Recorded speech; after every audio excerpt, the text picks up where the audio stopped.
তো আজ 21শে জানুয়ারি 2025 এবং কাল 22শে জানুয়ারি 2025 কাল ভারত ভার্সেস ইংল্যান্ডের পুরুষ দলের মধ্যকার প্রথম টি-20 ম্যাচ আরম্ভ হতে চলেছে এবং তার আগে ভারতীয় দল এবং ইংল্যান্ডের পুরুষ দল দুজনেই কিন্তু উদ্যম ট্রেনিং বা উদ্যম প্র্যাকটিস সেশন যেভাবে চালাচ্ছে তাতে করে দুটো টিমে পুরো কালকে ইডেন গার্ডেনে আগুন ধরিয়ে দেওয়ার অবস্থায় রয়েছে এবং দুটো টিমে যেভাবে এনার্জেটিক পারফরমেন্স দেয় বা আমরা যেভাবে তাদেরকে পারফরমেন্স দিতে দেখেছি, তো আশা করি কালকে একটা জমজমাটি বা মজাদার বা দুর্ধর্ষ রকমের batting performance, bowling performance, fielding অর্থাৎ টোটালি অলরাউন্ডিং পারফরমেন্স আমরা দুটো টিমের কাছ থেকে দেখতে পাবো এবং 4-6 যেন কালকে বন্যা বয়ে যায়, গঙ্গার জল যেন 2 ইঞ্চি আরও গঙ্গার জলের লেভেল যেন আরও 2 ইঞ্চি বেড়ে যায়, এতটা যেন পারফরমেন্স হাই হয় যেন গঙ্গা কী বলবো, গঙ্গার জল টলমলিয়ে যায়। ইডেন গার্ডেনের পাশেই তো গঙ্গা বা গঙ্গার পাশেই ইডেন গার্ডেন, তো সেই জন্য বলছি কালকে গঙ্গার জল যেন 2 ইঞ্চি উপর দিকে বেড়ে যায়, সেরকম পারফরমেন্স আমরা দেখতে চাই আমাদের টিম এবং ইংল্যান্ডের টিমের কাছে।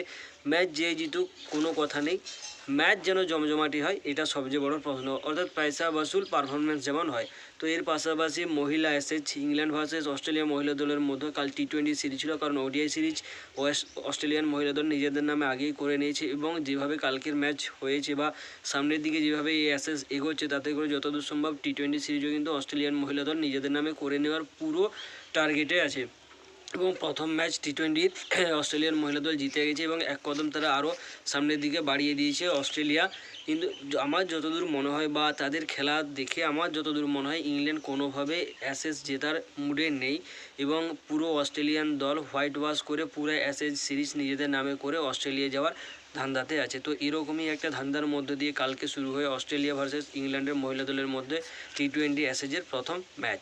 তো প্রথম ম্যাচে মহিলা দল অস্ট্রেলিয়ার 198 রান করে 7 উইকেট হারিয়ে, যেখানে Beth Mooney 75 run player of the match, Tahlia McGrath 9 বলে 26 রান অর্থাৎ 300 স্ট্রাইক রেট নিয়ে ব্যাট করে এবং ফবি লিচফিল্ড 25 রান করে। অপরদিকে ইংল্যান্ডের তরফ থেকে সোফি এসিলেস্টন 24 রানে 2 উইকেট, লরেন বেল 39-এ 2 এবং শ্রেয়া কেম্প 24 রান দিয়ে 1 উইকেট তুলে নেয়। তো কালকের ব্যাটিং পারফরমেন্স দেখে আমার মনে একটু আশা জেগেছিল যে ইংল্যান্ডের অন্তত কিছু একটা আমরা দেখতে পাবো, অর্থাৎ ব্যাটিং পারফরমেন্স দিক থেকে কেউ স্টেপ আপ করে আসবে, আমি সেঞ্চুরি করবো বা আমি 75 করবো বা আমি হাফ সেঞ্চুরি করবো।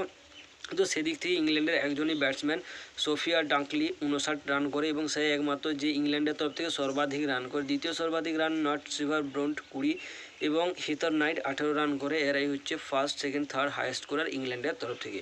অপরদিকে অ্যালেনা কিং, জর্জিয়া ওয়ারহাম এবং তাহালিয়া ম্যাকগ্রাথ 3 জন মিলে টোটাল 6 উইকেট তুলে নেয় এবং অস্ট্রেলিয়া তাদের প্রথম টি-20 ম্যাচ 57 রানের ব্যবধানে জিতে যায়, যেখানে কিন্তু ইংল্যান্ডের মহিলা দল পুরো 20 ওভার খেলতেও পারেনি। তারা 141 রান করে 16 ওভার খেলে 4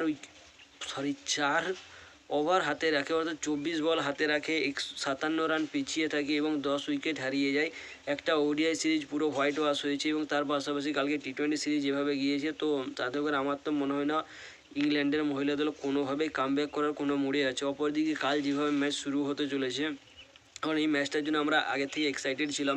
টি-20 series, ODI series, test series properly 1 মাসের ট্যুরে এসেছে ইংল্যান্ডের মহিলা দল ভারত সফরে। এরপর আমরা কতটা পারফরমেন্স ভালো রকম দেখতে পাবো, কতটা ম্যাচ এনজয় করতে পারবো, সেটা তো আমাদের দুটো টিমের উপর নির্ভর করছে। তো যেভাবে চলছে প্র্যাকটিস সেশন, তাতে করে দুটো দলই কিন্তু প্রস্তুত কালকে একটা টাফ ফাইট দেওয়ার জন্য এবং আমরা দেখেছি একে অপরের প্রতিদ্বন্দ্বিতা কীভাবে করে, অর্থাৎ এই ম্যাচটা এক্সাইটেড হতে চলেছে এটা আশা করা যায়। কিন্তু আমাদের টিম যেভাবে সাম্প্রতিক সাউথ আফ্রিকা এবং বাংলাদেশের এগেনস্টে টি-20 সিরিজ খেলেছে এবং একের পর রেকর্ড করেছে, তো আমরা হচ্ছে ইংল্যান্ডের এগেনস্টে একটা রেকর্ড হয়ে যাক। অপরদিকে ইংল্যান্ড চাইবে ভারতকে হোয়াইট ওয়াশ করে যাওয়ার, তো একটা টাফ ফাইট আমরা কাল দেখতে পেতে চলেছি, আশা করি এমনটাই হবে।